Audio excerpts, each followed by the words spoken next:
Benvinguts a la primera edició d'aquest informatiu.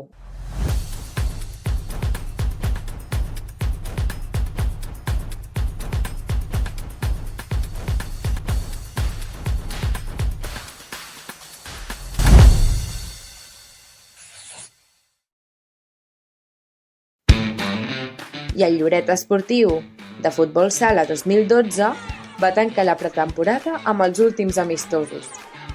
Els equips han aprofitat aquest període per créixer i preparar-se de cara a l'inici oficial de la competició, que començarà el proper cap de setmana. L'EG Rítmica Lloret va debutar a la Copa Catalana a Vendrell amb bones sensacions. L'equip benjamí base va assolir una tercera posició i el cadet base va quedar cinquè. També van competir dues gimnastes alevines amb l'exercici de corda i una cadet amb aro, demostrant un alt nivell i progressió. L'Unit Padel Team ha fet història classificant-se per les intersèries de la zona est, dins de les sèries nacionals de pàdel. Tot i quedar-se a les portes de les semifinals en uns partits ajustadíssims a València, el balanç és molt positiu. L'equip ha tancat una temporada brillant, amb l'ascens del conjunt Future a la categoria 500 per la propera campanya. Al futbol, el Club de Futbol de Lloret A va empatar 1-1 contra el Club de Futbol Parets A en un partit molt disputat al municipal de Lloret. Els gols van arribar a la mà de Biel Gasca i Ferran Roca, en un enfrontament marcat per les targetes i la intensitat.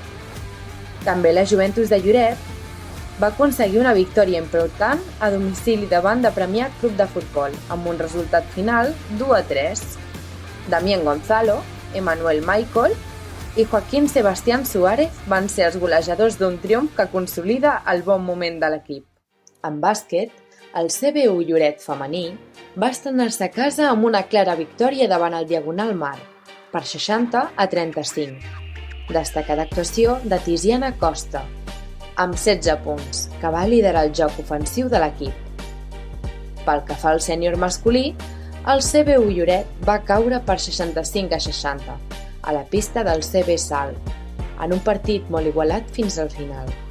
Tot i la derrota, cal subratllar l'excel·lent actuació d'Edu Garcia, amb una valoració de 24. I després de setmanes intenses, plenes de competició i il·lusió, que confirmen que l'esport lloretenc continua creixent i que aquesta temporada arriba carregada de reptes i moltes emocions.